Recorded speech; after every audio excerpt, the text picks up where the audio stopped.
Bismillahirrahmanirrahim. Assalamualaikum warahmatullahi wabarakatuh. Waalaikumsalam. Waalaikumsalam warahmatullahi wabarakatuh. Selamat siang, salam sejahtera untuk kita semua.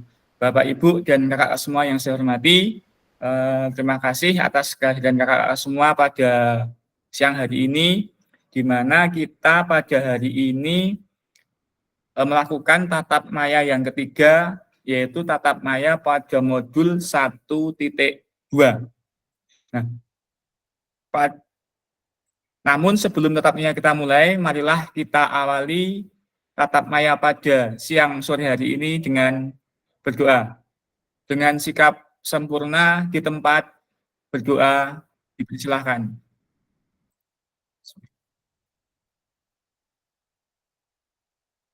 Cukup. Semoga dengan berdoa pertemuan kita pada siang sore hari ini bisa lancar tanpa ada halangan suatu apapun.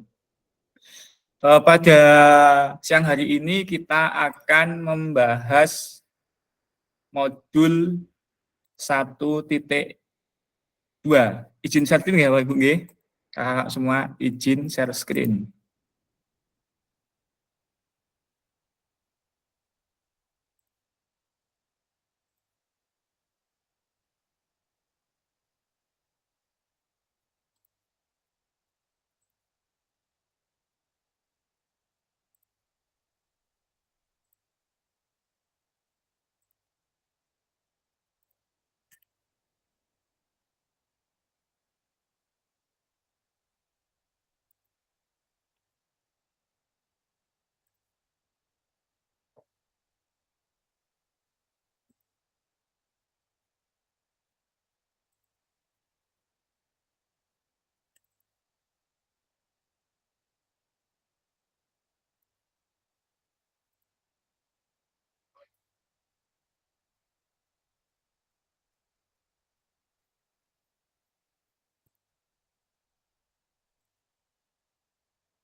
Pada modul 1.2 ini kita akan bersama-sama mempelajari tentang pemanfaatan sumber daya berbasis kekuatan dalam pembelajaran PJOK. Ini sudah kita lalui bersama, kemudian kesepakatan kelas bersama, ini sudah seperti kemarin-kemarin, kita menyalakan kamera, kemudian hadir seutuhnya, kemudian menghargai waktu bersama, kemudian memaksimalkan fitur chat, kemudian klik raise hand, kemudian menggunakan mikrofon kalau kita bertanya atau raise hand. Tujuannya pada pertemuan kali ini kita akan bersama-sama memfasilitasi pembelajaran PJOK yang berpusat pada peserta didik secara efektif, bermakna, menyenangkan, dan refleksif. Kemudian capaian akhir dari pelatihan modul ini yaitu guru akan memiliki perspektif pendekatan berbasis aset atau kekuatan untuk meningkatkan kualitas pembelajaran PJOK yang berpihak pada peserta didik.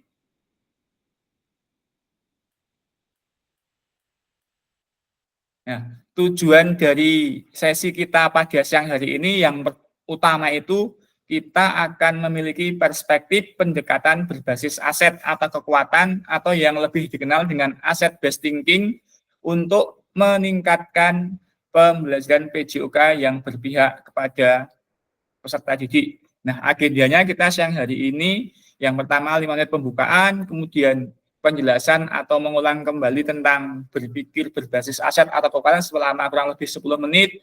Kemudian nanti kita diskusi, itu nanti kita akan diskusi kurang lebih 1 jam, nanti kita bagi Bapak Ibu semua, kakak-kakak semua, menjadi 3 kelompok. Ya, menjadi 3 kelompok di mana nanti ada diskusi, kemudian diskusinya itu nanti satu kelompok presentasi dan satu kelompok ada yang menanggapi. Kemudian yang selanjutnya itu nanti 10 menit memanfaatkan aset yang ada di satuan pendidikan. Nanti Bapak Ibu akan dibagikan link Padlet atau link Jamboard. Nanti itu juga sebagai panduan Bapak Ibu kakak-kakak semua untuk mengerjakan tugas di modul 1.1.2D nanti. Itu ada paling lambatnya nanti pekerjaannya dikumpulkan tanggal 17 dan yang terakhir penutup atau refleksi dan foto bersama.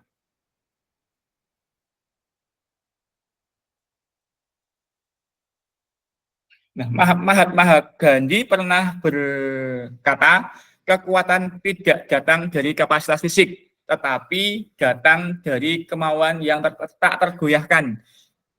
Dan dari sini dapat kita simpulkan bahwa fisik yang kuat itu belum tentu menghasilkan kekuatan yang bagus atau maksimal kalau tidak diimbangi dengan kekuatan. Karena apa? Karena fisik itu terbatas, tapi kalau kemauan itu datangnya dari diri sendiri. Kalau fisik kan kita peroleh dari latihan, dan ada expired, ada waktu turunnya. Tetapi kalau kemauan itu insya Allah datang dari kita. Kalau kita kuat, kita mau, kita mampu.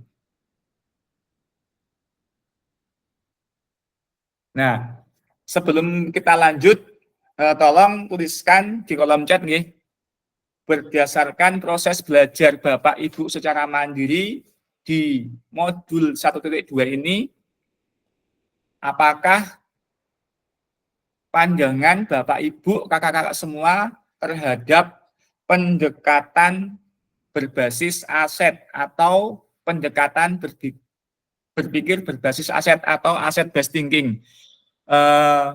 Coba Bapak Ibu tuliskan di kolom chat setahunya Bapak Ibu tentang apa toh itu pandangan pendekatan berpikir berbasis aset. Monggo bisa ditulis di kolom chat Bapak Ibu.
terima kasih.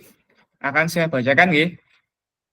Menurut Pak Eri, pandangan pendekatan berpikir berbasis aset itu adalah modal atau potensi anak. Pak Lili, kekurangan atau hambatan. Kemudian Pak Sigit, semua hal-hal yang bisa digunakan dalam pelaksanaan pembelajaran. Kemudian Kak Yakarya, pendekatan yang memusatkan pada kekuatan berpikir positif.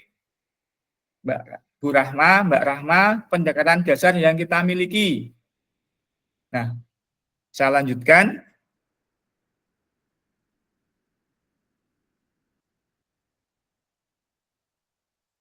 Pendekatan berpikir berbasis aset itu adalah pendekatan berpikir di mana kita mengidentifikasi dan mengenali ciri-ciri positif dalam hidup dengan menggunakan kekuatan sebagai fokus pemikiran.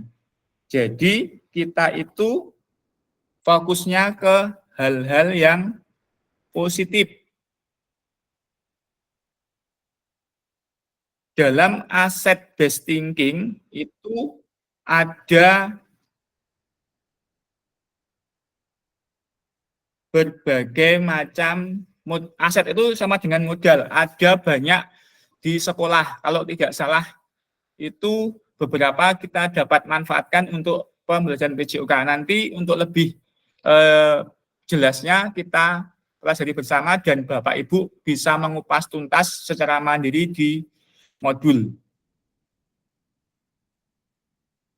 Pendekatan berbasis aset itu fokus pada aset dan kekuatan, kemudian fokusnya itu membayangkan pada masa depan, kemudian berpikir tentang kesuksesan yang telah diraih dan kekuatan untuk mencapai kesuksesan tersebut. Kemudian mengorganisasikan kompetensi dan sumber daya, kemudian merancang sebuah rencana berdasarkan visi dan kekuatan, kemudian melaksanakan rencana aksi yang sudah diprogram. Berbeda dengan berpikir berbasis masalah atau problem based thinking.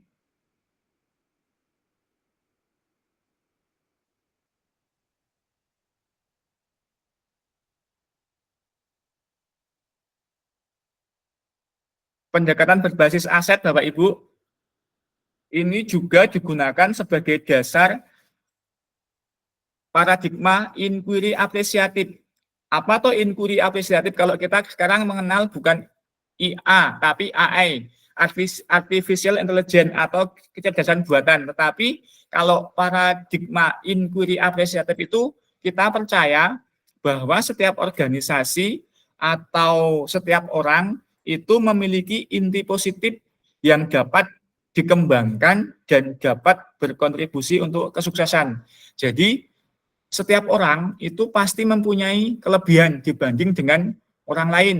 Setiap sekolah itu pasti mempunyai kelebihan dibanding sekolah yang lain. Jadi pemikiran berpikir berbasis aset ini dapat digunakan sebagai pendekatan atau dasar paradigma inquiry apresiatif. Tadi kita percaya bahwa setiap orang itu pasti kelebihan dan kekurangan masing-masing. Sekolah pasti juga punya kelebihan dan kekurangan masing-masing. Seperti contoh yang mudah saja, SD Gegulu itu muridnya banyak, pasti bisa digunakan untuk grand band. Basicnya grand band itu SD Gegulu. Kemudian Pengkol bisa SD karena di kulitnya banyak juga, tapi tidak mempunyai alat di dekat dengan budaya, angklung, dan kebudayaan asetnya. Kemudian misalnya di SD Trisik dekat pantai, pasti anak-anaknya fisiknya bagus, pintar, berenang. Nah, itu pasti setiap anak, setiap sekolah, setiap daerah itu mempunyai kelebihan sendiri-sendiri dibanding daerah yang lain.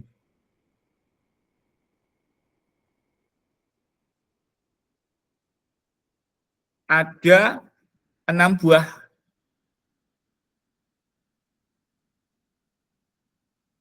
Ada 7 aset Bapak Ibu yang ada yang sebagai modal utama itu. Yang pertama itu aset manusia, kemudian yang kedua itu aset sosial, yang ketiga itu aset politik, yang keempat itu aset agama, yang kelima itu aset fisik, yang keenam itu aset lingkungan alam, yang terakhir yang ketujuh itu aset finansial.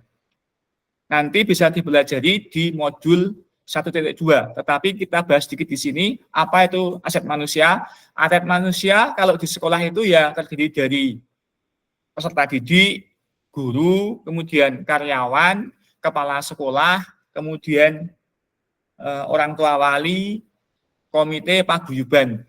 Kemudian aset sosial itu nanti bisa berwujud MGMP, kemudian Kombel gugus, kemudian kalau SD ya seprofesi ya KKG, kemudian FKG, nah itu aset sosial. Kemudian aset politik itu nanti wujudnya kebijakan yang dikeluarkan oleh kepala sekolah, itu nanti bisa berwujud aset politik. Oh ya tadi sosial bisa juga puskesmas karena bisa bekerja sama dengan sekolah untuk melaksanakan biasanya screening kesehatan atau imunisasi, nanti itu termasuk aset sosial. Kemudian aset agama atau budaya itu sanggar-sanggar senam, kemudian ada TPA, ada ustadz, ada masjid, musola, itu berkaitan dengan aset agama. Kemudian aset fisik seperti yang Pak Lilik sampaikan sebelum kita Zoom tadi, untuk aset fisik itu lebih ke sarana prasarana di sekolah, alat-alat termasuk bangunan, termasuk ruang kelas, UKS, aula, musola, alat-alat olahraga, kemudian halaman, itu termasuk aset fisik.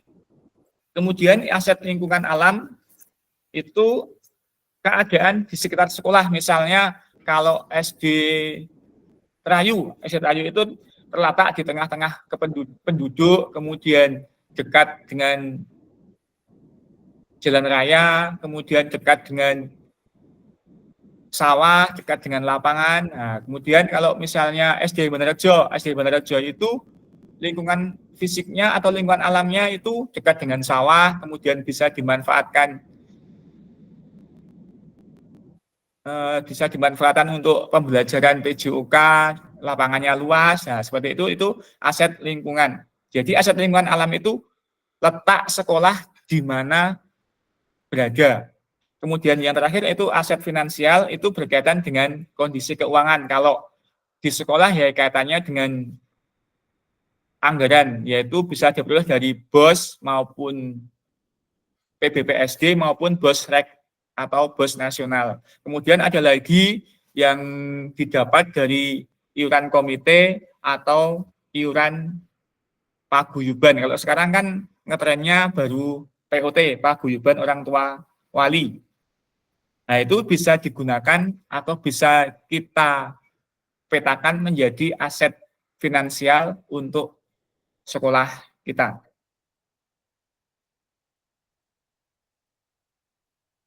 Ada pertanyaan, monggo Bapak Ibu, tentang aset sebelum kita melanjutkan lebih jauh lagi.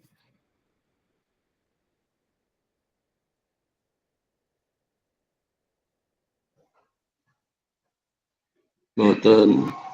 Monggo, misalnya, aset kalau berpikir berbasis masalah, kan ada dua. Berpikir berbasis kekuatan dan berpikir berbasis masalah. Tadi kalau berpikir berbasis masalah, itu tadi kita itu tidak menggunakan, intinya itu hanya mencari masalah-masalah dan kita harus memecahkan. Seperti tadi mengidentifikasi kebutuhan dan kekurangan, kemudian itu fokusnya hanya pada masalah tapi tidak fokus pada aset yang dimiliki oleh sekolah kita. Misalnya kita mau menyelenggarakan kegiatan Ornas, kita harus kemana? Nah itu kan kita harus pergi misalnya ke Kamijoro. Kalau ke sana kan kita harus masalahnya kalau ke Kamijoro kita harus perlu transportasi. Nah, kita memanfaatkan aset yang ada di sekitar kita. Oh, kita tidak harus ke Kamijoro, tapi kita bisa ke yang lebih dekat, ke lapangan, ke mana, Gunung Pecok. Nah, itu kan sama-sama melaksanakan kegiatan, tetapi memanfaatkan aset yang ada di sekitar sekolah kita. Tidak harus jauh-jauh, maknanya sama, kegiatannya sama, tetapi kita sampai pada tujuan. Itu pendekatan berpikir berbasis aset, Bapak Ibu. Monggo ada pertanyaan? Nggih, Mas. monggo Pak Sigit. Nggih.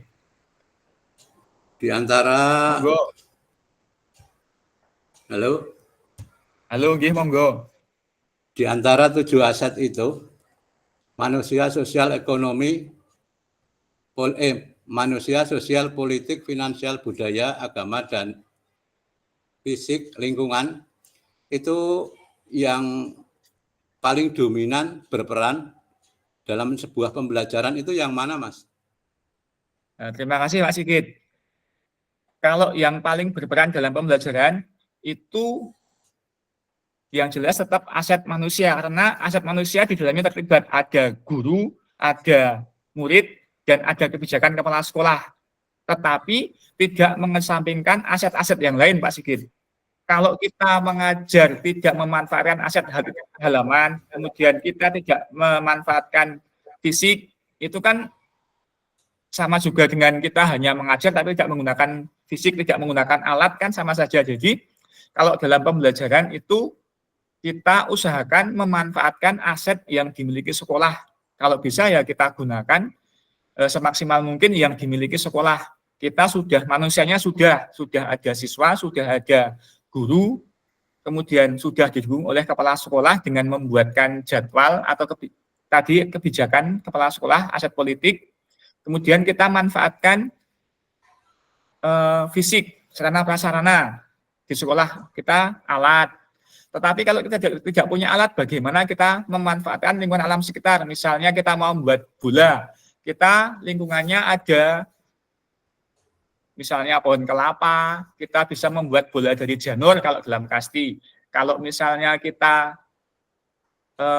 dekat dengan sawah, nanti jerami, kita bisa membuat bola dari jerami. Jadi kalau pendekatan berbasis aset itu kita bisa memecahkan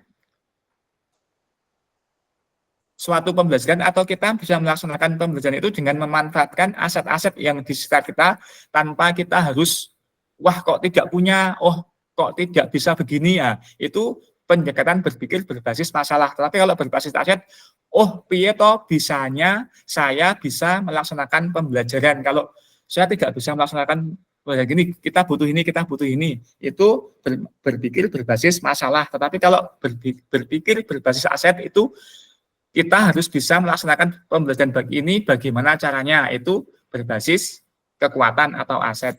Seperti itu Pak Sigit. Kalau masalah kan, wah anggona kuki orang di bal voli, jadi ra iso voli, nah, seperti itu. Tapi kan nanti kita bisa mahal soalnya bola voli, kita bisa menggunakan bola voli dari plastik yang dipakai gabus, atau anak-anak bisa membuat bola yang diisi bola plastik diisi dengan jerami, kan hampir sama. Tapi tidak maksimal, tetapi bisa pembelajarannya bisa berlangsung. Seperti itu Pak Sigit kira-kira. Oke, terima kasih Mas. Monggo yang lain.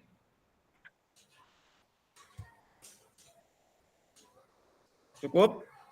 Nah, selanjutnya habis ini nanti kita akan berdiskusi ya, Bapak Ibu. Nah,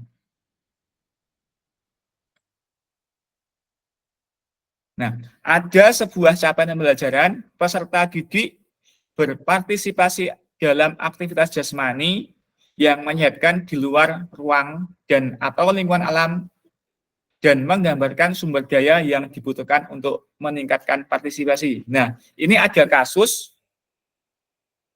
nanti Bapak Ibu berkelompok, kita bagi menjadi 3 kelompok, nanti breakout room ya, nanti dibagi ke 3 ruang maya yang berbeda, nanti Bapak Ibu berdiskusi selama kurang lebih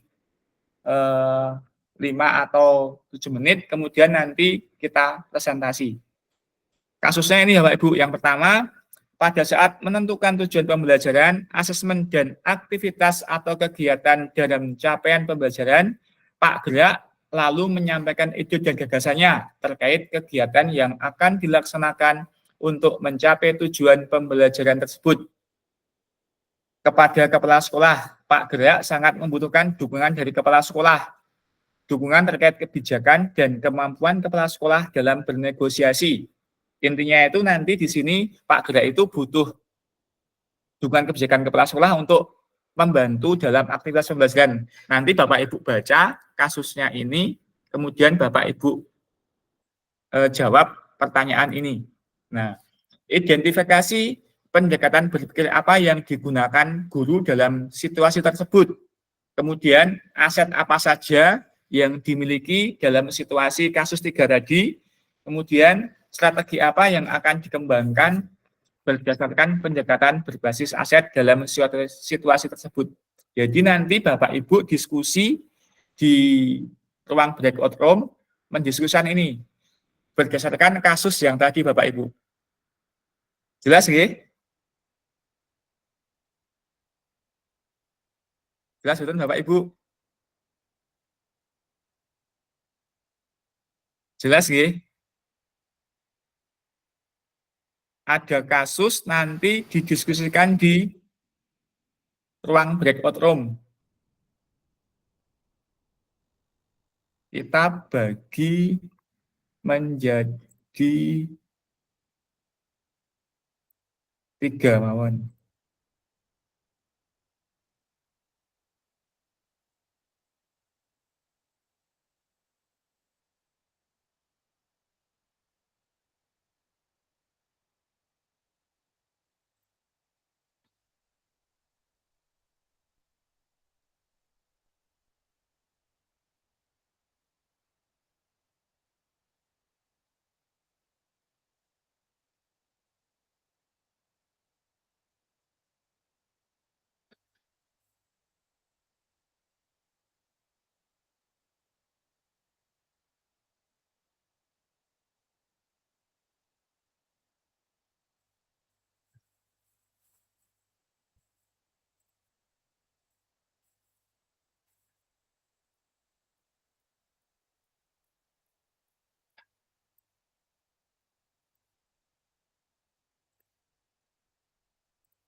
Monggo Bapak Ibu bisa bergabung ke roomnya masing-masing.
Monggo bisa didiskusikan Bapak Ibu.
Sudah belum Bapak Ibu pekerjaannya? Beres. Dari kelompok 1, monggo. Kelompoknya 1 tadi, kelompoknya Mas Setio Prabowo, Mas Eri. Hitungannya Mas Eri ya. Ya, Dengar kelompoknya Mas Mas Eri. Eri tadi. Nah, dengar Mas Eri. Monggo Mas Eri. Analisis kasus dari kasus Pak Gerak. Nah.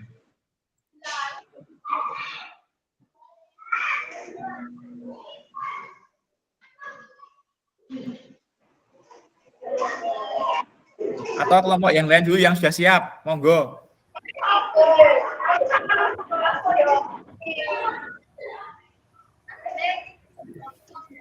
Baik, untuk identifikasi pendekatan berpikir itu lebih ke permasalahan tadi, Mas Agus, permasalahan dengan lebih ke sosial ya berarti tadi. Lebih ke sosial dengan pemilik sekolah dengan pemilik perkebunan. Untuk pendekatannya ya pendekatan penyelesaian masalah tadi, Pak. Gus. Identifikasi aset itu ada aset sosial, ada aset lingkungan, ada aset politik juga karena terkait dengan kebijakan tadi. Terus ada apa lagi tuh tadi asetnya tuh? Ada aset mungkin SDM juga,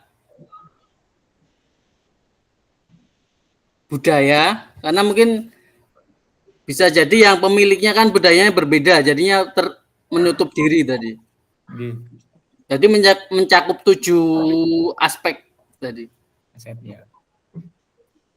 Terima kasih Mas Erik. Monggo ada tanggapan dari kelompok 2 dan 3. Sudah bagus, mantap. Siap. Sekarang silahkan kelompok 2 untuk mempresentasikan hasil diskusinya tentang kasus Pak Gerak tadi. Kelompoknya Kak Rahma ya. Monggo salah satu.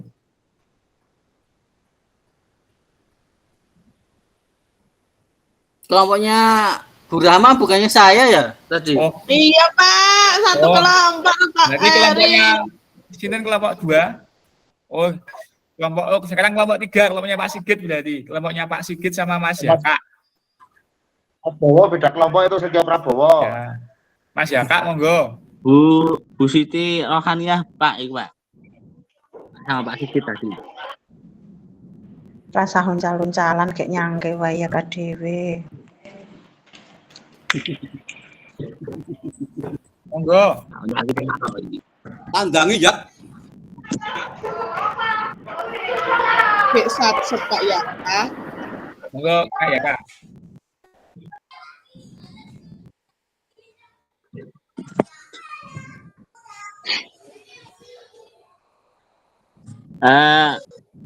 Monggo lanjut Mas Yaka. Di kasus Pak Gerak ini kan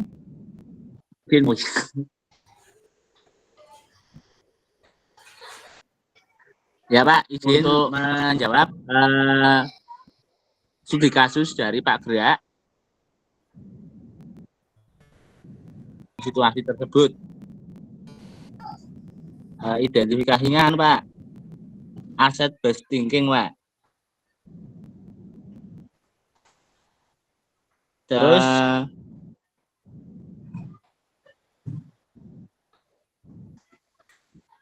identifikasi aset apa yang dimiliki dalam situasi tersebut.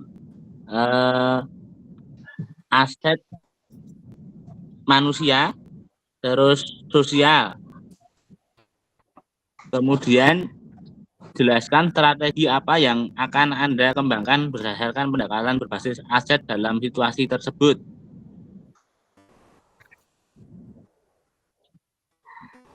untuk strategi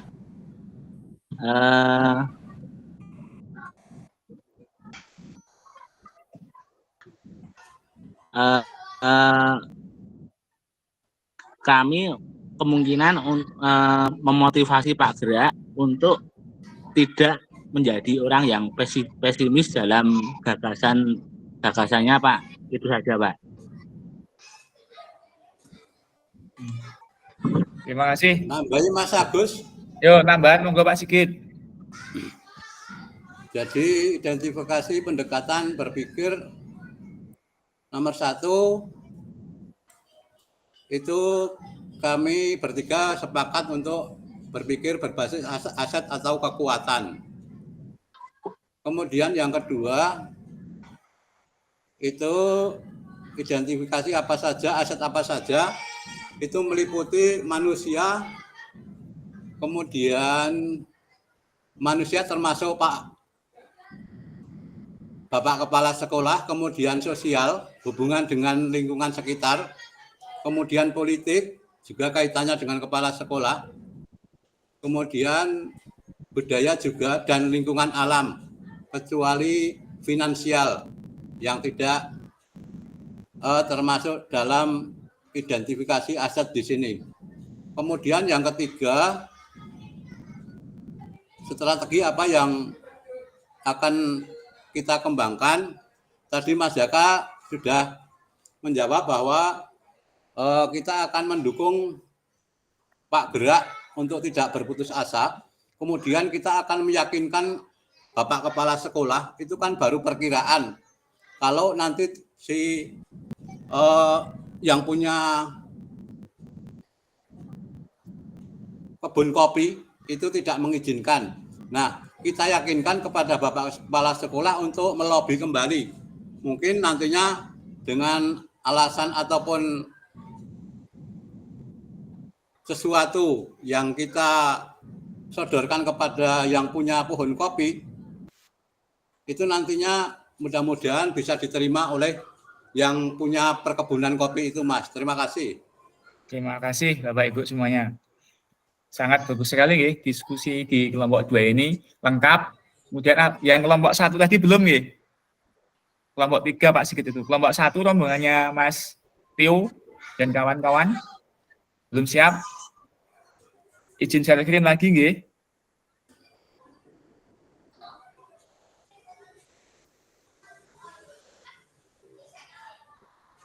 Nah, tadi kasus yang ini. Di kasus ini itu Pak Gerak akan mempunyai ide dan gagasan akan melaksanakan pembelajaran PJOK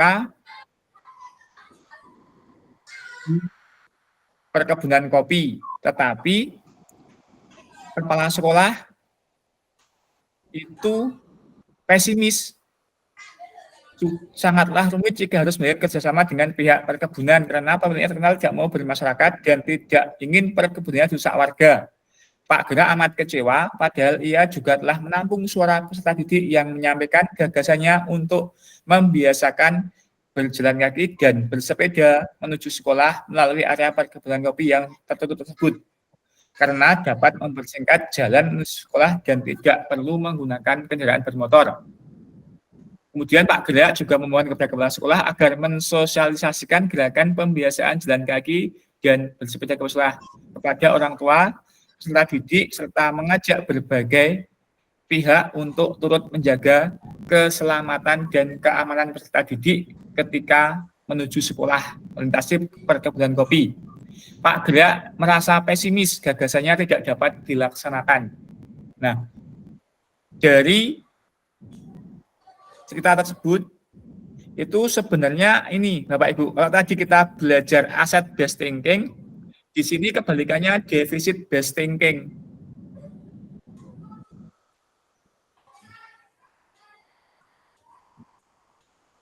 Nah, kenapa kok deficit based thinking, pemikiran berbasis masalah? Kenapa kok ini? Apa saja yang menjadi faktor penghambat? Yang pertama, kepala sekolah belum belum mencoba sudah pesimis dulu, tidak mencoba dulu memasukkan MOU proposal untuk bekerjasama dengan perkebunan. Kemudian Pak Gerak juga pesimis, ini belum dilaksanakan kok, gagasannya tidak dapat dilaksanakan karena kepala sekolah tidak melakukan upaya apapun.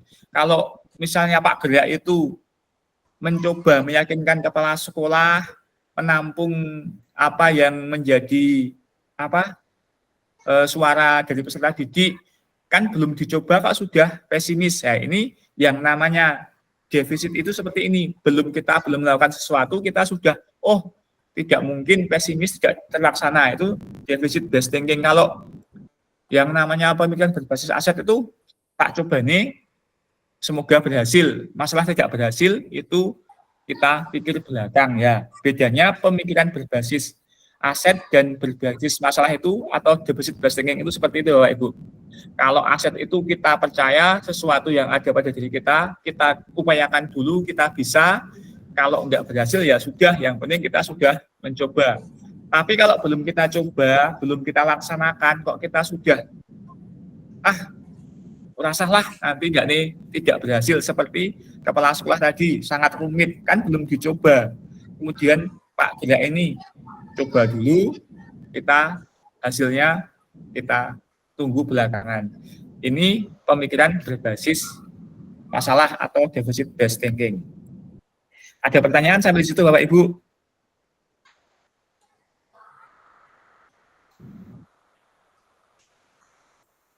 Nah, dari kasus itu dapat kita pelajari, dapat kita simpulkan bahwa kita itu perlu mempelajari dan menerapkan pendekatan berbasis aset. Kenapa? Karena guru PJOK itu perlu memandang sumber daya yang dimiliki sebagai suatu kekuatan dan aset. Kemudian jika guru PJOK itu terbiasa berpikir dari sisi kekuatan, maka kita akan fokus dan berupaya terus untuk dapat memanfaatkan kekuatan dan aset yang dimiliki. Tadi kalau kita sudah berpikir pesimis dulu, tentu kita tidak ada upaya untuk memanfaatkan atau mencoba sehingga menjadi berhasil. Kemudian yang terakhir, dengan menyadari betapa banyak sumber daya yang dimiliki sekolah, rekan-rekan guru akan terbiasa untuk mengidentifikasi, mengevaluasi sumber daya, serta memanfaatkan aset yang ada untuk pembelajaran yang berpihak pada peserta didik. Nah, ini membandingkan pendekatan berpikir berbasis masalah dan pendekatan berpikir berbasis aset atau kekuatan. Yang pertama, kalau masalah itu pasti kita perlu mengatasi, kemudian kekuatan kita daya gunakan. Kalau ada masalah kan kita perlu menyelesaikan. Kemudian kalau kita berpikir berbasis aset, kita daya gunakan atau aset kekuatan tersebut. Kemudian kalau berpikir berbasis masalah, upayanya mencari dan mengatasi masalah. Kemudian kalau kekuatan itu mengidentifikasi kekuatan-kekuatan apa yang kita punyai yang digunakan untuk mencapai tujuan. Kemudian kalau berbasis masalah itu pasti ada sesuatu yang salah, tapi kalau pendekatan berpikir berbasis aset pasti ada kekuatan atau potensi yang akan kita gunakan. Kemudian kalau berbasis masalah itu pasti mencari kelemahan dalam sistem tersebut. Kemudian hasilnya pasti tidak menyenangkan. Tetapi kalau kita berpikir berbasis aset, kita pasti fokus pada kekuatan, potensi, kemudian kita menghadapi tantangan, kemudian pasti hasil endingnya itu biarpun tidak tercapai, kita bahagia karena kita sudah mencoba. Nah, kita ada kasus lagi Bapak Ibu, monggo, masih nanti breakout room ya, didiskusikan di room. Kalau sekarang waktunya kurang lebih agak panjang, biar diskusinya agak lama, kita diskusi di breakout room selama kurang lebih 10 menit. Kasusnya ini Bu Hayati itu mengikuti PKG PJOK, berkeinginan untuk berbagi pengetahuan dan pengalamannya mengikuti kegiatan tersebut kepada rekan-rekan guru PJOK di tingkat kabupaten. Pertemuan komunitas belajar MGMG PJOK di tingkat SMP dimanfaatkan Bu Hayati sebagai tempat berbagi. Setelah mendapatkan restu dari Ketua MGMP, Bu Hayati berbagi aksi nyata yang telah dilakukannya dalam pembelajaran PJOK di satuan pendidikan. Nah, pada kesempatan itu Bu Hayati menyampaikan bahwa cara mengajar PJOK dari sisi gaya dan pendekatan mengajar dengan menerapkan gaya komando dapat membuat anak menjadi tidak merdeka dalam mengajar.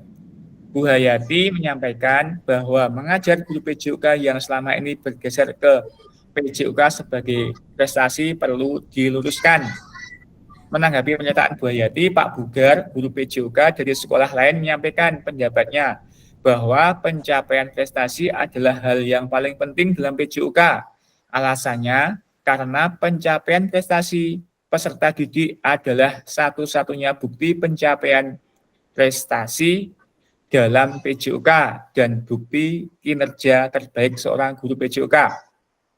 Beberapa guru lain sepakat dengan pendapat yang disampaikan oleh Bu Hayati, tetapi ada juga yang sangat menyetujui pendapat Pak Bugar. Diskusi cukup hangat, masing-masing menyampaikan pendapatnya. Pemahaman guru PJOK yang hadir pada pertemuan LGMP itu sedikit banyak telah tercerahkan dari pemaparan yang telah disampaikan oleh Bu Hayati. Karena waktu yang sangat terbatas, maka pengurus MGMP akan menyarankan agar Bu Hayati diberikan kesempatan lagi untuk berbagi dalam ruang webinar di mana komunitas belajar MGMP PJOK telah didaftarkan di PMM. Bu Hayati menyambut baik ide dan saran pengurus MGMP dan Bu Hayati menyampaikan bahwa ia akan mengajak rekan lain yang telah mengikuti PPKG PJOK untuk berkolaborasi dalam kegiatan tersebut. Nah, ini ada kasus. Nah, tugasnya Bapak Ibu mendiskusikan ini. Bagaimana cara Bu Hayati memanfaatkan aset yang ada secara maksimal. Nah, kira-kira aset apa Bapak Ibu yang ada di kasus tersebut?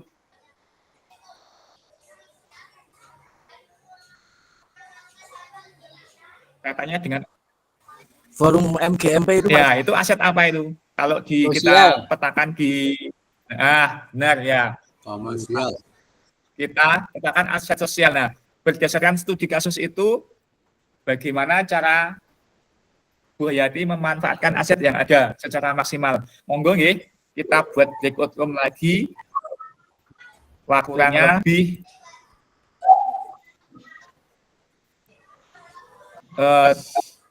10 menit saja.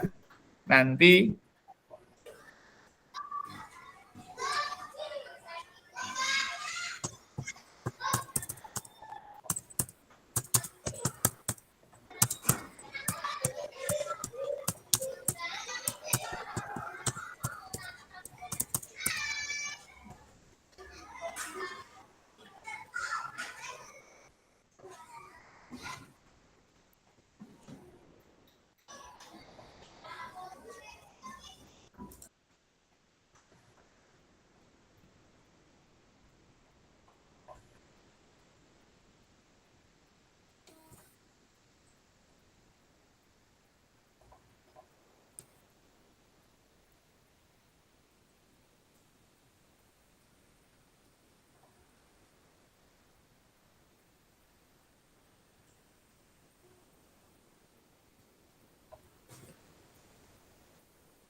Nansa. Gue zoom ya.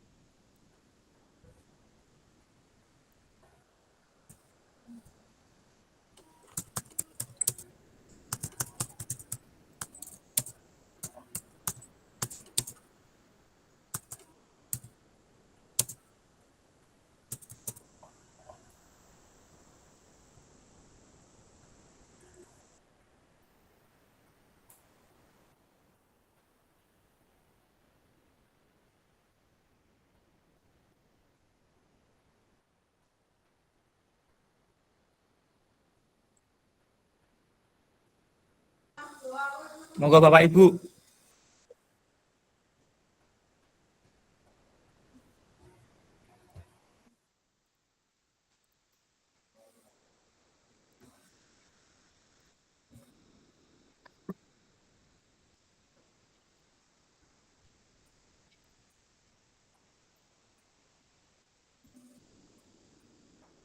Segera bergabung di breakout room.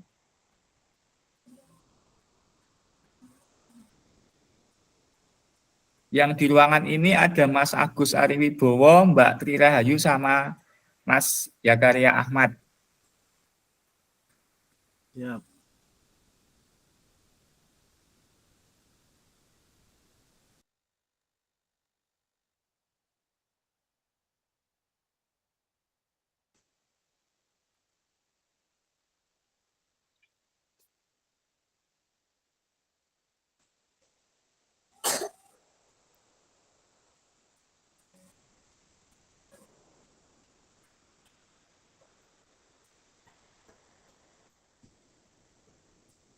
Nih, saya Ketinggalan bahasa Inggris kopikan. nggak sih? Nah, ini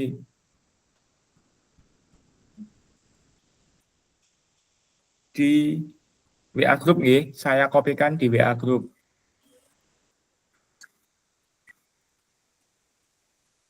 Kasus 5.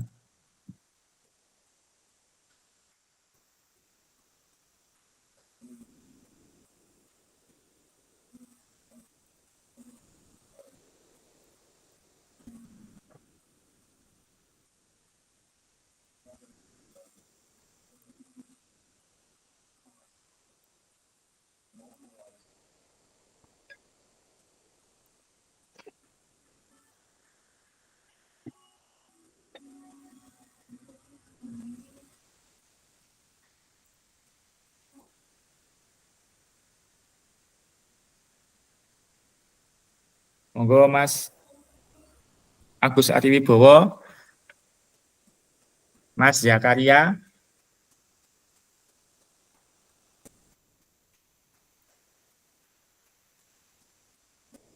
Iya.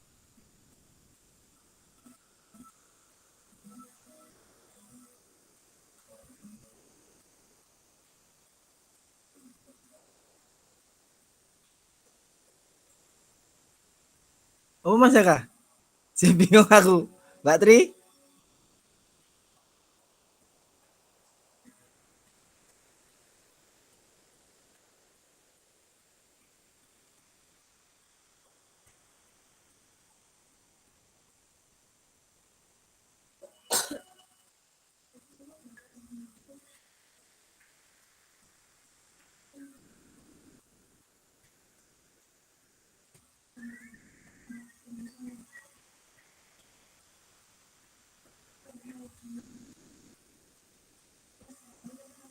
Halo Mbak Tri? Mas Jaka?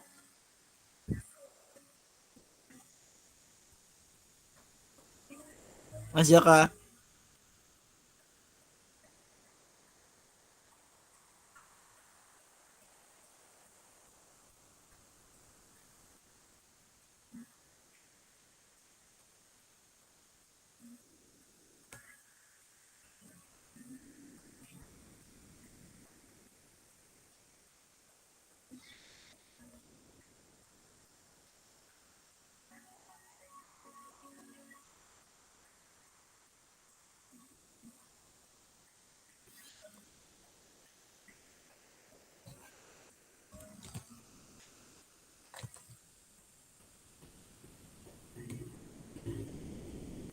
Mas Jaka?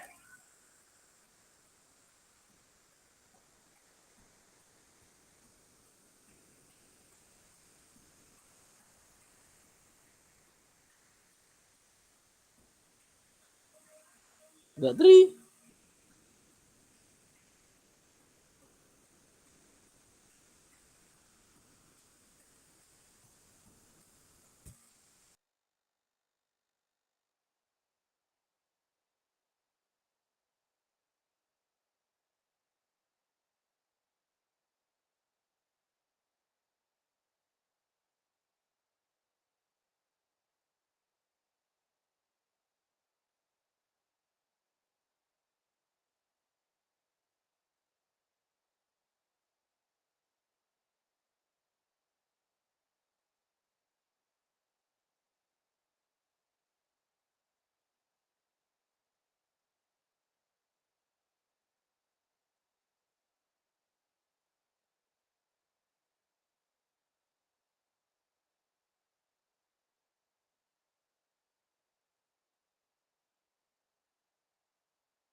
Iya bro, Mas Jaka.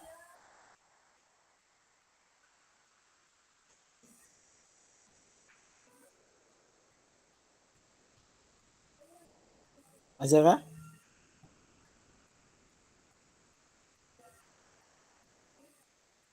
Oh, udah mabuk.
Terima kasih Bapak Ibu semua.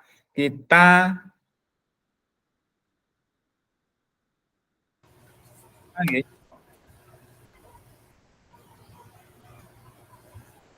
selanjutnya kita akan membahas tentang kasus yang nomor 2.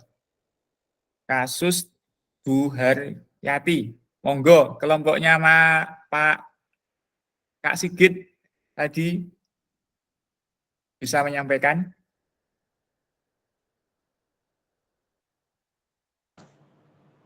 Ya, Monggo bisa disampaikan hasil diskusinya di kelompok tadi.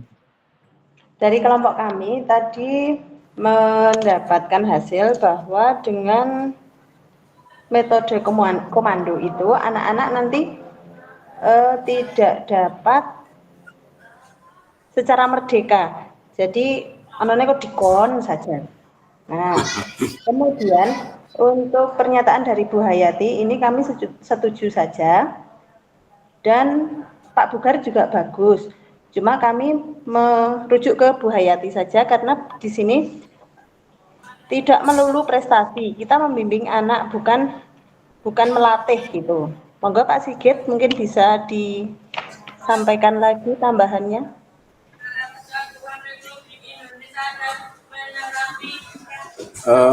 Memang kita sebagai guru PJOK itu bangga sekali kalau peserta atau anak didik kita berprestasi, tapi itu bukan sebuah tujuan dari pembelajaran. Memang kadang ada itu lomba-lomba antar sekolah, tapi kan itu bukan tujuan akhir dari pembelajaran. Biasanya di tujuan pembelajaran itu kan ada gerak dasar, kemudian variasi, kemudian kombinasi. Nah, di situ tidak ada berprestasi. Kita sekelompok itu cenderung ke Bu Hayati bahwa pembelajaran di sekolah itu tidak mengacu pada sebuah prestasi seperti apa yang diharapkan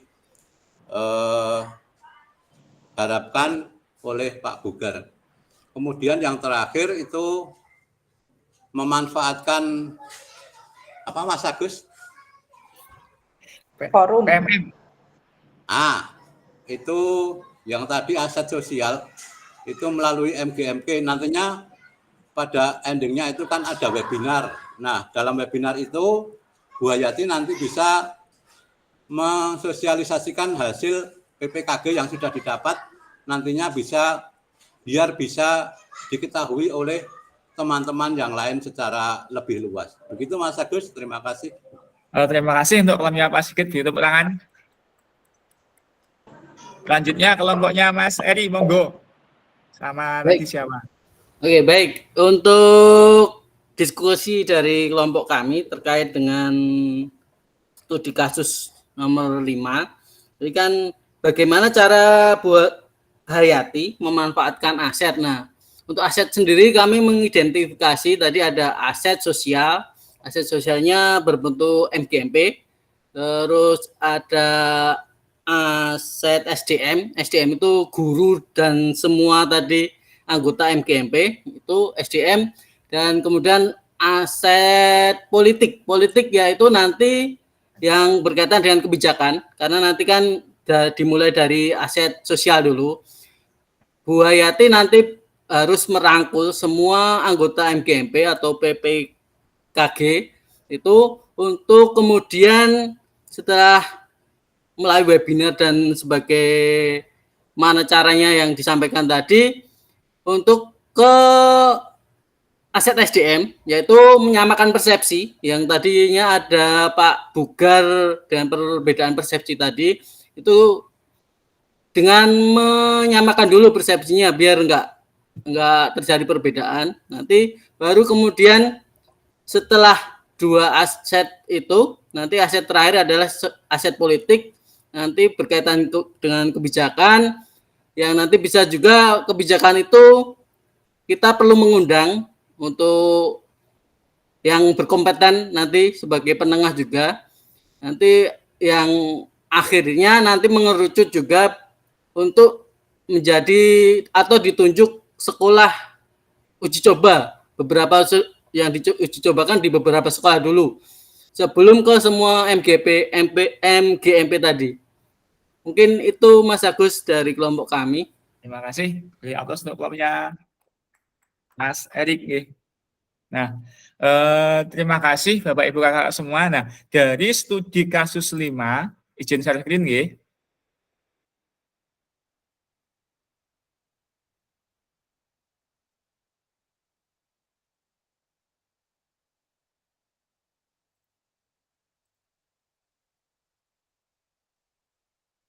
Nah, di sini ada studi kasus 5 di mana Bu Hayati ini ingin berbagi pengetahuan di MGMP. Seperti yang disampaikan oleh kelompoknya Mas Erik, bahwa di sini ada aset sosial, itu komunitas MGMP-nya, kemudian aset manusianya, yaitu Bapak Ibu guru yang terlibat di MGMP, dan kemudian aset politik, yaitu kebijakan-kebijakan. Di sini juga dilengkapi tadi oleh kelompoknya Pak Sigit bagaimana cara Bu Hayati memaksimalkan aset yang ada untuk menyampaikan apa yang diperoleh dari hasil PPKG PJOK. Seperti yang disampaikan kelompoknya Pak Sigit, yang pertama tentu memaksimalkan komunitas MGMP PJOK di tingkat SMP kabupaten. Kemudian yang kedua, meyakinkan bahwa cara kita mengajar selama ini, yaitu komando itu kurang memerdekakan anak. Jadi kita harus menggunakan pendekatan pembelajaran yang lebih variatif dan inovatif. Tetapi ini juga tidak salah. Soalnya apa? Soalnya kalau PJOK itu kalau tidak dengan mengajar komando itu kurang berjalan. Pasti kita ada komando, tetapi tetap kita kombinasikan dengan pendekatan pembelajaran yang lain. Kalau tidak ada komando di PJOK tetap tidak berjalan, Bapak Ibu, kalau menurut saya ini.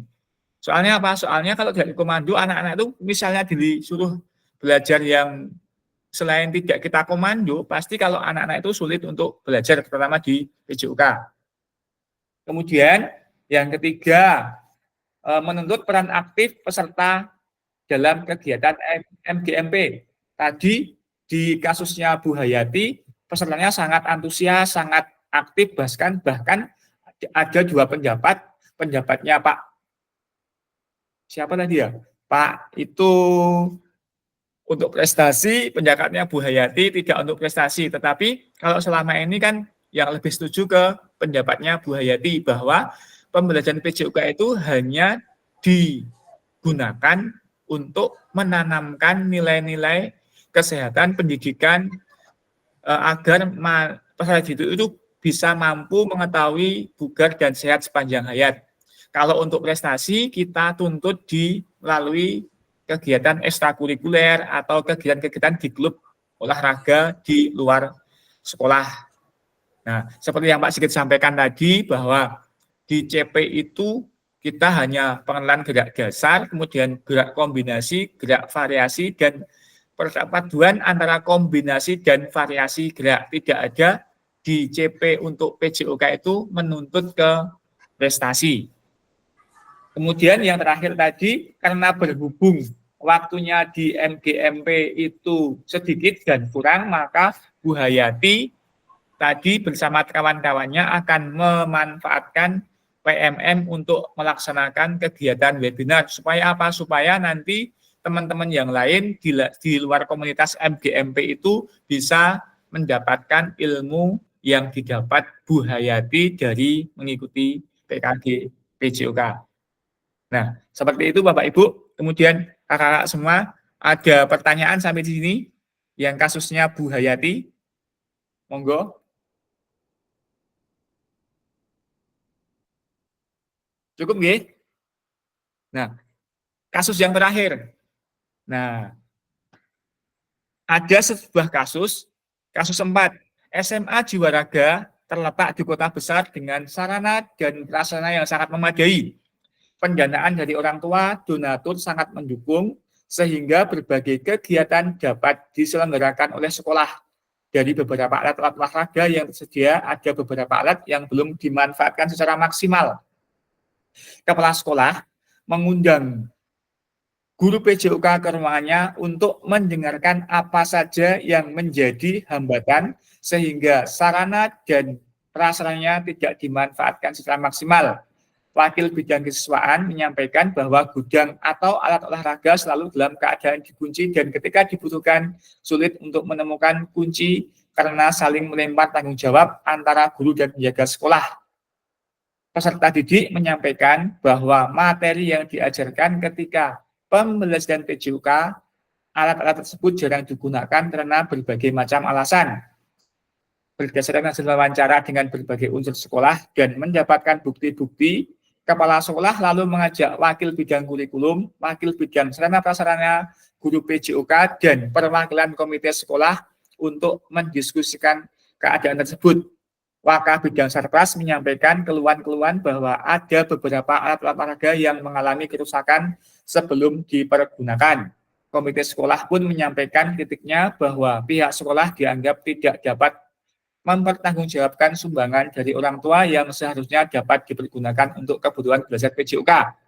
Kepala sekolah diminta waka kurikulum memaksimalkan penggunaan alat olahraga tersebut oleh guru yang sesuai dengan tujuan pembelajaran yang dinyatakan. Kalau ini kita gampang. Studi kasus keempat itu kita disuruh untuk memetakan aset apa saja yang dimiliki oleh SMA Jiwa Raga. Nah, kemudian apakah aset tersebut sudah dimanfaatkan, nanti bisa didiskusikan. Kita hanya disuruh untuk memetakan aset, kemudian apakah asetnya sudah dimanfaatkan. Kasusnya ini, nah, kita diperintahkan untuk berdiskusi memetakan aset dan menganalisis apakah aset yang ada itu sudah dimanfaatkan atau belum. Jelas ya sampai sini? Ada pertanyaan Bapak Ibu? Kakak semua?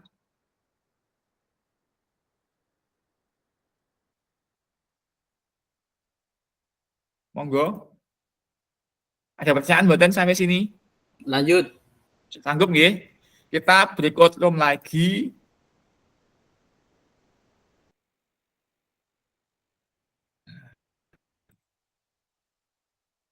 Kita buat sama nggih.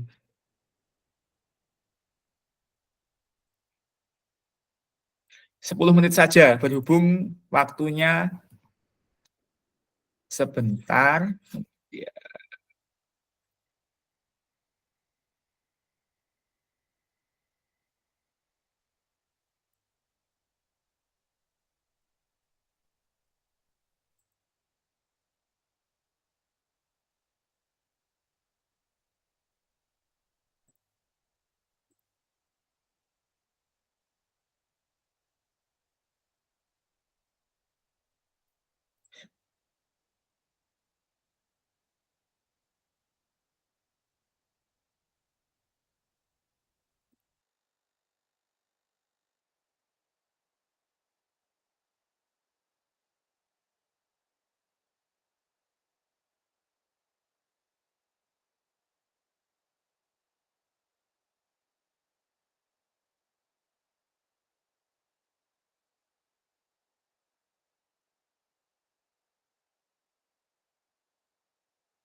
Yes.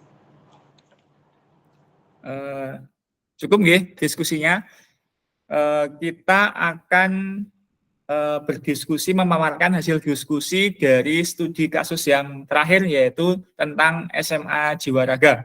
Monggo dimulai dari kelompoknya Mbak Nur Rahma sama Bu Siti Rohaniah. Salah satu yang memaparkan, monggo.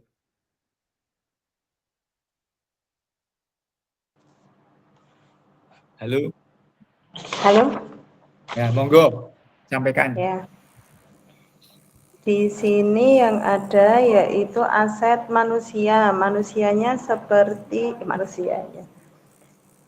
Aset manusia ada, kemudian aspek aset sosial, aset fisik ada, sarpras itu tadi, terus aset finansial, sumbangan-sumbangan dari komite,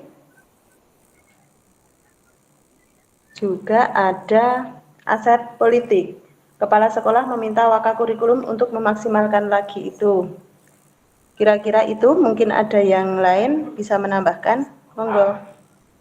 Apakah maaf sebelumnya, apakah aset-aset yang dimiliki itu sudah dilaksanakan dengan maksimal? Belum. Nah, terima kasih, Pak. Monggo kelompoknya Mas Agus Hariwibowo dan kawan-kawan bisa menyampaikan atau menambahi hasil diskusi yang telah dilaksanakan.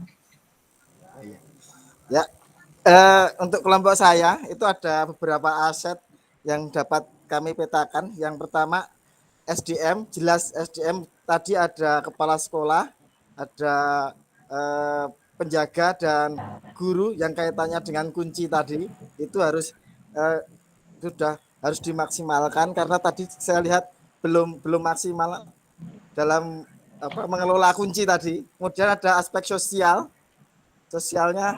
tadi juga ada di komunitas sekolah, misalnya lewat forum rapat komite itu bisa duduk bersama antara guru, kepala sekolah, komite dan penjaga sekolah itu bisa memetakan tadi kekurangannya, kesulitannya apa, nanti bisa disampaikan di rapat komite ini, khususnya di sosial ini ya. Kemudian yang fisik jelas tadi sudah sebetulnya alatnya itu sudah ada, tinggal bagaimana perawatannya. Ini terkait dengan finansialnya juga untuk perawatannya. Begitu. Yang berikutnya aspek kebijakan. Nah, ini peran dari kepala sekolah ini cukup harus dimaksimalkan agar tidak terjadi kerusakan karena misalnya tidak digunakan sehingga sebelum digunakan itu sudah rusak terlebih dahulu. Itu saja, Mas. Terima kasih atas presentasinya. Sangat bagus sekali, dua kelompok yang sangat bagus dalam menganalisis kasus. Tepuk tangan untuk kita semua. Izin share screen lagi dari ketiga kasus tadi ke kasus yang terakhir.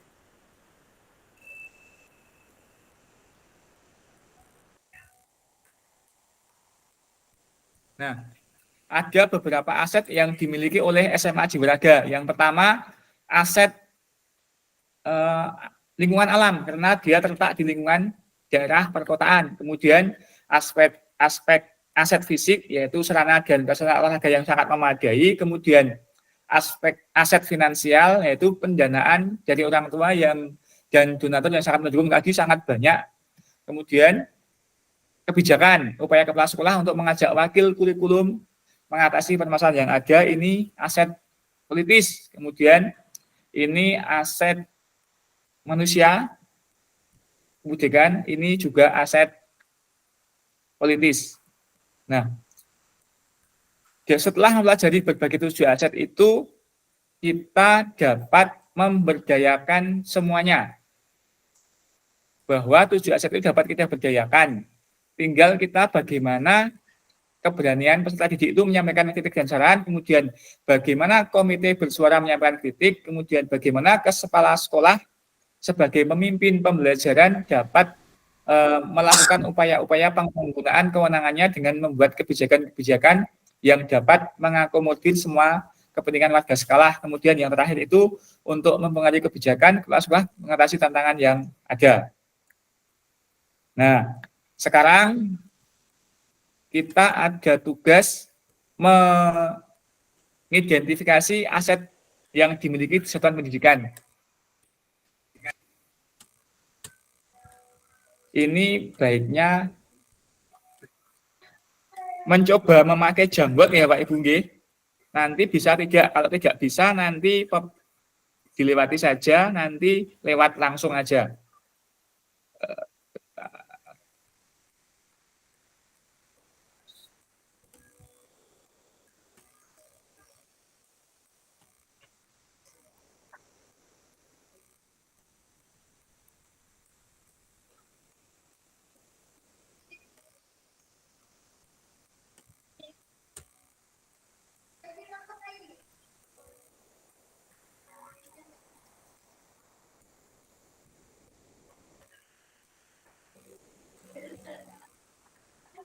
Monggo di kolom chat sudah ada link Padlet. Bapak Ibu klik, nah nanti muncul seperti ini.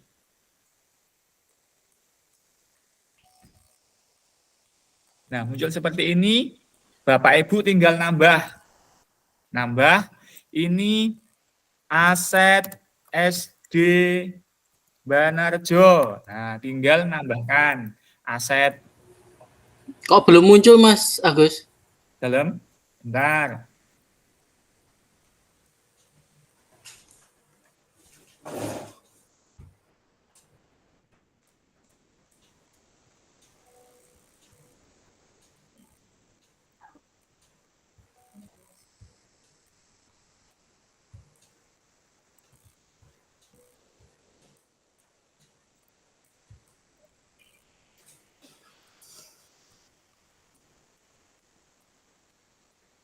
Sudah muncul belum gitu? Nah, nanti bentar dari awal nggih. Nanti kita tinggal nambahkan ini. Tambah. Nah, ini aset SD Banarjo. Nanti di sini tinggal 1 aset manusia. Apa? Kemudian 2 aset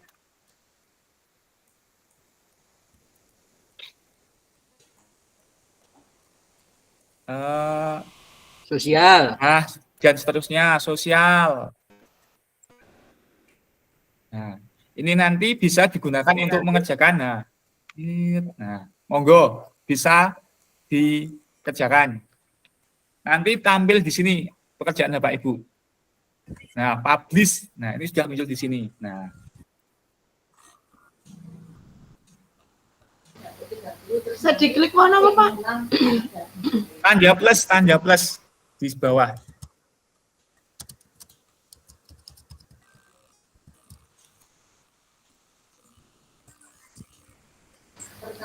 Berarti sesuai dengan SD-nya masing-masing Ya, sesuai dengan sekolah masing-masing. Manusia itu terus diberi penjelasan nggak, Mas? Boten sah, langsung aja guru, murid, apa-apa. Oh.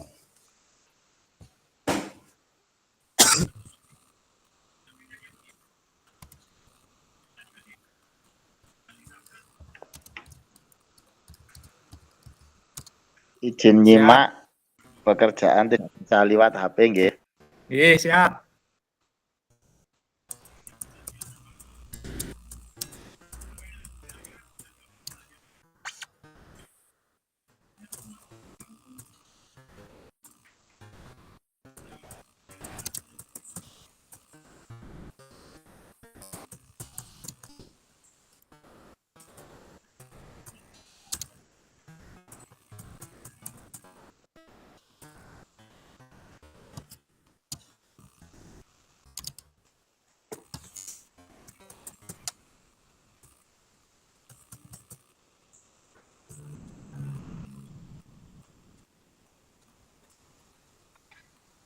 Nah, seperti punyanya Mas Agus Ariwibowo, sudah di sana ada aset SDM, finansial, lingkungan, sosial, politik.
sambil mengerjakan, saya lanjutkan nggih.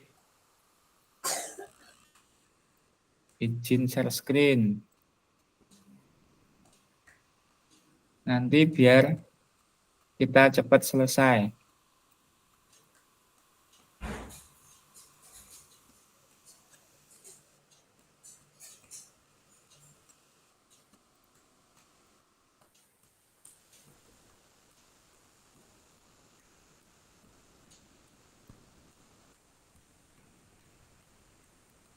Nah, tadi kan kita memetakan aset yang dimiliki satuan pendidikan yang mendukung Anda dalam pengajaran berkualitas. Asetnya itu tadi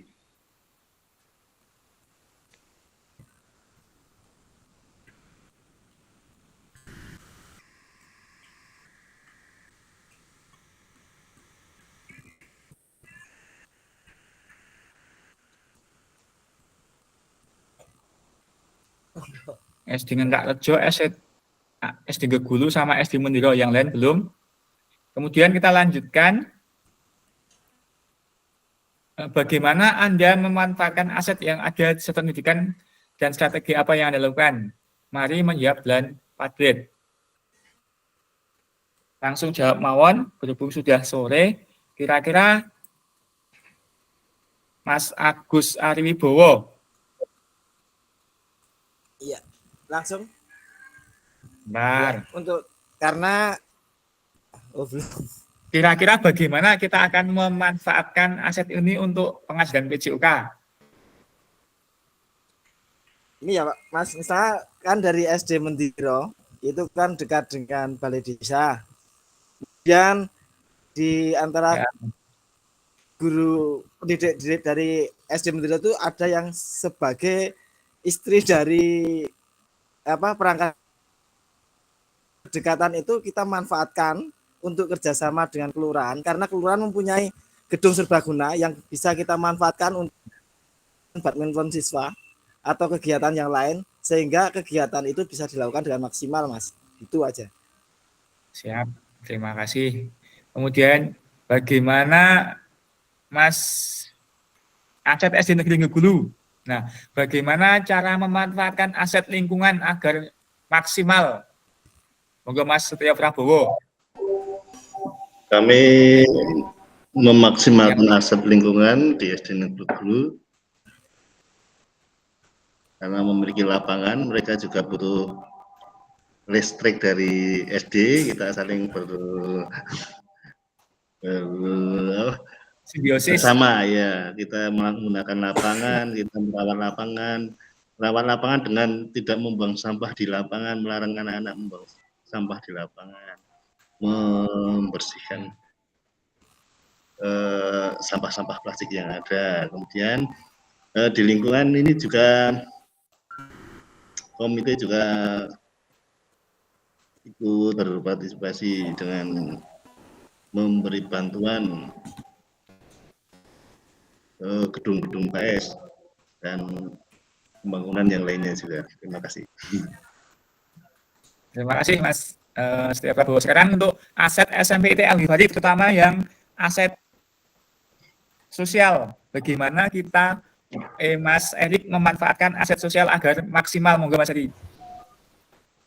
Oke, baik, untuk dari SMP itu untuk aset sosial kita selalu bekerja sama dengan puskesmas, polsek, dan juga mungkin beberapa lembaga lain yang nanti kita dapat menjalin kerjasama dengan baik datang ke sekolah atau sekolah yang berkunjung ke tempat usaha mereka, seperti contoh wisata edukasi yang mana bertempat di misal di pabrik batik, cara membuat batik dan sebagainya. Mungkin itu Mas Agus. Terima kasih. Aset sosialnya. Bapak Ibu dan semua. Nah, sampailah kita sesi yang terakhir nih. Sesi terakhir ini kita tahap lakukan secara mandiri dan tugas dikumpulkan melalui LMS. Proses identifikasi sumber daya dapat digunakan kembali pada modul-modul berikutnya. Artinya nanti tugas Bapak, Ibu, dan kakak semua itu memetakan aset-aset yang ada di sekolah. Nah, aset satu ini tugasnya. Misalnya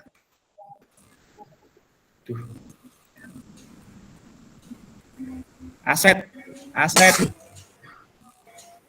fisik atau sebut saja tadi seperti kalau SD Ngegulu lapangan. Pemanfaatan aset dalam pembelajaran PJOK yang berpihak kepada peserta didik, memanfaatkan lapangan untuk pembelajaran PJOK secara maksimal dan dapat digunakan setiap hari. Nah, niku sudah nanti kita petakan, tugasnya itu hanya ini, asetnya apa saya disebutkan, kemudian bagaimana cara memanfaatkannya dalam pembelajaran PJOK. Jelas nggih? Tugasnya hanya itu nanti. Itu nanti diupload di. Nah, tugasnya ada pertanyaan yang ini. Hanya memetakan aset. Ini. Tugasnya dalam tabel ini diselesaikan, disediakan di LMS. Paling lambat kapan? Nanti upload lagi. Tanggal 17. Oh, Tanggal 17. oh siap. Oke. Apa saja tugas kita lakukan, Bapak Ibu mengidentifikasi berbagai sumber daya atau aset di daerah sekolahnya, kemudian dituangkan di LMS paling lambat tanggal 17. Jelas ya? Ada pertanyaan sampai sini? Iya. Cukup? Ada pertanyaan Bapak Ibu? Monggo. Ampun jam 3. Cukup ya? Nggih. Terima kasih atas partisipasi Bapak Ibu. Dalam ya? Ya Mas Bowo. Sudah, cukup. Oh, Cukup. Yo, terima kasih atas partisipasi semua pada siang sore hari ini. Terima kasih atas semangatnya. Semoga apa yang kita pelajari hari ini memberikan manfaat bagi kita semua, dan semoga kita semua tetap diberikan kesehatan, dan semoga kita dapat dipertemukan kembali di tatap maya selanjutnya. Tapi sebelum diakhiri, monggo buka kamera dulu, kita foto bersama.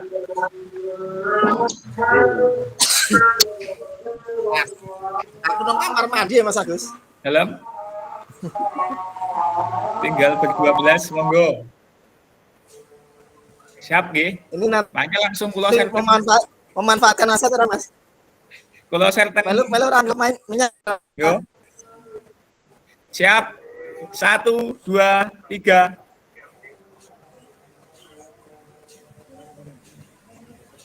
Malih bebas 1 2 3. Bebas. Kami kembar lagi ngapa wae iki? Ya wis. Yang foto datang mingkem di 1 2 3. Terima kasih nggih Bapak Ibu semua. Marilah kita akhiri sesi tatap maya pada siang sore hari ini dengan mengucap pamit bersama-sama. Alhamdulillah. Alhamdulillah. Ada yang lebihnya mohon maaf. Saya akhiri akhir kalam. Assalamualaikum warahmatullahi wabarakatuh. Waalaikumsalam. Monggo boleh meninggalkan.